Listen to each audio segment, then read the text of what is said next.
ಪ್ರಿಯ ಸ್ಪರ್ಧಾರ್ಥಿಗಳೇ, ನಾನು ನಿಮ್ಮ ಹನುಮನಾಡಿನ ಚಮ್ಮನ ಮಾಡುವ ನಮಸ್ಕಾರಗಳು. ACMS ಫೋರಂ ಯೂಟ್ಯೂಬ್ ಚಾನಲ್ಗೆ ತಮ್ಮೆಲ್ಲರಿಗೂ ಸ್ವಾಗತ. ಇಂದಿನ ದಿವಸ ನಾವು RRB NTPC ಎಕ್ಸಾಮ್ಗೆ ಸಂಬಂಧಪಟ್ಟಂತೆ ಗಣಿತದ ಸರಣಿಯನ್ನು ಆರಂಭ ಮಾಡಿದ್ದೇವೆ.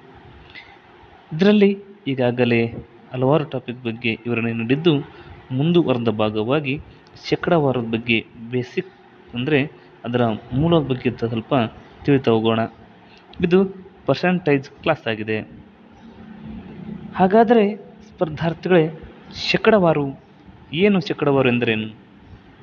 ಶೇಕಡಾವಾರು ಎಂದರೆ ಒಟ್ಟು ಮೊತ್ತದ 100 ಇಸುಗಳಲ್ಲಿ ಎಷ್ಟು ಪಾಲು ಎಂದು ಸೂಚಿಸುವ ಅಂಕಿ ಅಂಶವಾಗಿದೆ. 100 ಅಂಶದೊಳಗೆ ಎಷ್ಟು ಪಾಲು ಅದು ಹೊಂದೈತಿ ಎನ್ನುವುದನ್ನು ಸೂಚಿಸುವುದಂಥದ್ದನ್ನು ನಾವು ಶೇಕಡಾವಾರು ಅಂತೇಳಿ ಕರಿತೇವೆ. ಈ ಶೇಕಡಾ ಚಿಹ್ನೆಯನ್ನು ಈ ರೀತಿ ನಾವು ಏನು ಮಾಡ್ತೀವಪ್ಪ ಅಂತಂದ್ರೆ ಬಳಸ್ತೀವಿ ಅನ್ನುವಂಥದ್ದು ತಮಗೆಲ್ಲರಿಗೂ ಗೊತ್ತಿರುವಂಥದ್ದು. ಫಾರ್ ಎಕ್ಸಾಂಪಲ್ 50% ಅಂತ ಇರ್ತಾರೆ, ಹಂಗಂದ್ರೆ 100ರಲ್ಲಿ 50 ಪಾಲು ಅಂತ. ಹೌದಾ? ಇದೇ ರೀತಿ ಪ್ರಶ್ನೆಗಳು ಕೆಲವು ಸಲ ಬರ್ತಿರ್ತವೆ. ಆದರೂ ಕೂಡ ನಾವು ಕೆಲವಾರು ವಿಷಯಗಳಂತ ಹೋದಾಗ ಶೇಕಡಾವಾರನ್ನು ಭಿನ್ನರಾಶಿ ಪರಿವರ್ತನೆ ಮಾಡಬೇಕಾಗತ್ತೆ. ಸರ್, ಹೇಗೆ ನಾವು ಶೇಕಡಾವನ್ನು ಭಿನ್ನರಾಶಿ ಪರಿವರ್ತನೆ ಮಾಡ್ತೀವಿ ಅಂತಂದ್ರೆ ಫಾರ್ ಎಕ್ಸಾಂಪಲ್ ಮೂಲಕ ಇರ್ತಾ ಹೋದರೆ ಅರ್ಥ ಆಗ್ತಾ ಹೋಗುತ್ತೆ. 25% ಇದೆ, ಯಾವುದು 25%. ಇದನ್ನು ನಾವು ಭಿನ್ನರಾಶಿ ಮಾಡಬೇಕು ಅಂತಂದಾಗ 25/100, ಹೌದಲ್ವಾ? 25 ಒಂದಲೇ 25 ನಾಲ್ಕಲೇ ಅಂದರೆ 1/4. ಇದು ಏನಾಗುತ್ತೆ ಅಂತಂದರೆ ಭಿನ್ನರಾಶಿ ಪರಿವರ್ತನೆ ಆಯಿತು. ಇವಾಗ ಭಿನ್ನರಾಶಿ ಇದ್ದದ್ದನ್ನು ನಾವು ಏನು ಮಾಡೋದಪ್ಪ ಅಂತಂದ್ರೆ ಶೇಕಡ ಮಾಡ್ಕೋಬೋದು. ಯಾವ ಥರ ಸರ್? 3/5 ಇದೆ, ಇದನ್ನು ಈಗ ಶೇಕಡ ಮಾಡಬೇಕು ಅಂತಂದರೆ ಏನು ಮಾಡಬೇಕು? 100 ಎಷ್ಟು ಮಲ್ಟಿಪಲ್ ಮಾಡಬೇಕು. ಅವಾಗ 5 ಒಂದಲೇ 5 20ಲೇ 23ಲೇ 60 ಶೇಕಡ ಆಗುತ್ತೆ. ಇಷ್ಟೇ ಸರಳವಾಗಿದೆ. ಆದರೆ ಪ್ರತಿಯೊಂದರ ಬಗ್ಗೆ ನಾವು ಏನಪ್ಪ ಅಂತಂದ್ರೆ ಅದ್ರ ಬಗ್ಗೆ ಅರ್ಥ ಮಾಡ್ತಾ ಹೋದಾಗ ಅದ್ರ ಬೇಸಿಕ್ ಗೊತ್ತಾಯಿತಂದ್ರೆ ನಮಗದು ಈಜಿ ಆಗುತ್ತೆ. ಯಾಕಂದರೆ ಉಗುಳಿ ರೋಗ ಆಡಿ ರಾಗ ಅಷ್ಟೇ, ಬಿಡಿಸಿದರೆ ಲೆಕ್ಕ ತಾನೇ ಅರ್ಥವಾಗುತ್ತೆ. ಇದಕ್ಕೆ ಸಂಬಂಧಪಟ್ಟಂತೆ ಹಲವಾರು ವಿಡಿಯೋಗಳು ನಾನು ನೋಡ್ತಾ ಇದ್ದೇನೆ. ನಿಮಗೂ ಕೂಡ ಯಾವ ವಿಡಿಯೋಗಳು ನೋಡಬೇಕಂತ ಕೂಡ ಮಾಹಿತಿಯನ್ನು ನೀಡುವಂಥ ಕೆಲಸವನ್ನು ಮಾಡುತ್ತೇನೆ. ಈಗ ಪರ್ಸೆಂಟೇಜ್ ಒಳಗೆ ಇನ್ಕ್ರೀಸ್ ಮತ್ತು ಡಿಸ್ಕ್ರೀಸ್ ಅಂತ ಬರುತ್ತೆ. ಕಡಿಮೆ ಮತ್ತು ಜಾಸ್ತಿ, ನಷ್ಟ ಹೊಂದಿದ, ಲಾಭ ಹೊಂದಿದ ಅಂತ ಬರ್ತವಲ್ಲ. ಹಂಗಾಗಿ ಇನ್ಕ್ರೀಸ್ ಅಂದರೆ ಹೆಚ್ಚು ಮಾಡಿದಾಗ 1% ಹೆಚ್ಚು ಮಾಡಿದ್ನಪ್ಪ ಅಂದರೆ 20ರಷ್ಟು ಹೆಚ್ಚಾಗಿದ್ದರೆ 100ಕ್ಕೆ 20ರಷ್ಟು ಹೆಚ್ಚಾಗೈತೆ ಅಂತಂದಷ್ಟೇ 120. ಹೌದಲ್ವಾ ಸ್ನೇಹಿತರೆ? ಒಂದು ವಸ್ತು ಐತಿ, ಅದು 20ರಷ್ಟು ಹೆಚ್ಚಾಗೈತಿ. ಎಷ್ಟರದಾಗ? 100ಕ್ಕೆ. ಹಂಗಾಗಿ ಅದು 120 ಆಗುತ್ತೆ. ಹೌದಾ? ನಂತರ ಕಡಿಮೆ ಮಾಡೋದು. ಈ ಒಂದು ವಸ್ತು ಐತಿ, 10ರಷ್ಟು ಏನು ಮಾಡ್ರಪ್ಪ ಅಂತಂದ್ರೆ ಕಡಿಮೆ ಮಾಡಿದ್ದಾರೆ. ಅಂದ್ರೆ ಅದು ಯಾವುದೋ ಒಂದು 200 ರೂಪಾಯಿಗೆ ಒಂದು ವಸ್ತು ಐತಿ ಅಂದ್ಕೊಂಡು ನೋಡಮ್ಮ, 200 ರೂಪಾಯಿಗೆ ಒಂದು ವಸ್ತು ಐತಿ, ಅದ್ರೊಳಗೆ 1 ರೂಪಾಯಿ ಏನು ಮಾಡ್ಯಾರ?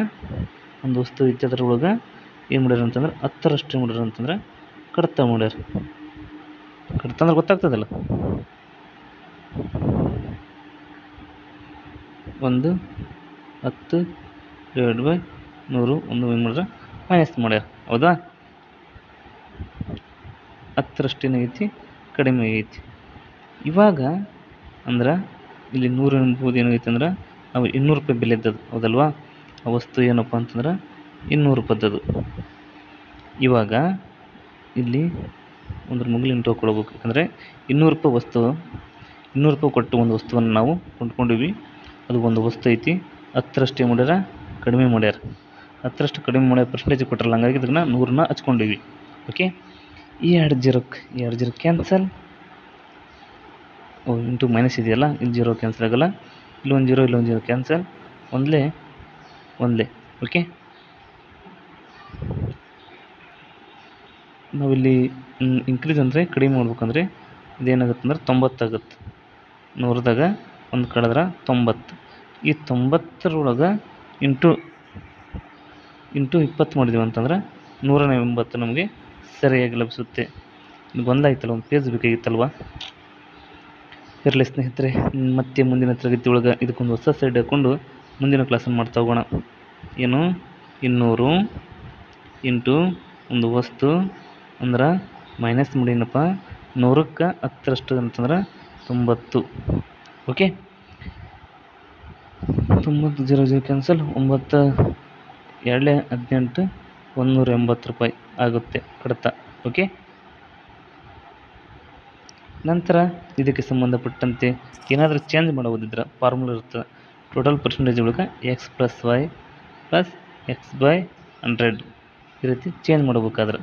Example, if a price increase by 20% and then by 10 ಅಂತಂದ್ರೆ ಕೊಟ್ಟಿರೋದು ನೋಡು 20% ಇನ್ಕ್ರೀಸ್ ಮಾಡ್ಯಾರ, ಮತ್ತೆ ಒಳ್ಳೆ ಮಾಡ್ಯಾರ ಅಂತಂದ್ರೆ ಮತ್ತೆ 10ರಷ್ಟು ಇನ್ಕ್ರೀಸ್ ಮಾಡ್ಯಾರ. ಅವಾಗ ನಾವು 20 + 30 ಅನ್ಕೊಂಡ್ಬಿಡ್ತೀವಿ. ಆ ಥರ ಅಲ್ಲ, ಕೊಟ್ಟಿರೋದನ್ನು ಎಕ್ಸ್ ಪ್ಲಸ್ ವೈ, ಫಸ್ಟ್ ಕೊಟ್ಟಿರೋದು ಸೆಕೆಂಡ್ ಕೊಟ್ಟಿರೋದು ವೈ ಇರಲಿ, ಆಮೇಲೆ ಎರಡನ್ನು ಪ್ಲಸ್ ಮಾಡ್ಕೊತೀವಿ ಸೂತ್ರ ಪ್ರಕಾರ, ಆಮೇಲೆ 20 × 10 ಮಾಡ್ಕೊತೀವಿ divide by 100. Okay, divide by 100.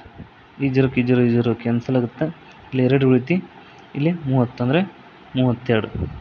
ಇದಕ್ಕೆ ಸರಿಯಾದ ಉತ್ತರ ಆಗುತ್ತೆ ಅನ್ನುವಂಥದ್ದು. ಸರ್, ಈ ಥರ ಪ್ರಶ್ನೆಗಳು RRBಗಳು ಬಂದವ್ರಿ ತಮ್ಮ ಅಣ್ಣ, ಬಂದವ RRB NTPC ಎಕ್ಸಾಮ್ಗಳು ಮಾಡಲ್ ಕ್ವಶನ್ ಪೇಪರದಲ್ಲಿ ನೋಡ್ಬೇಕಾದ್ರೆ ತೆಗೆದು ನೋಡಲ್ಲ.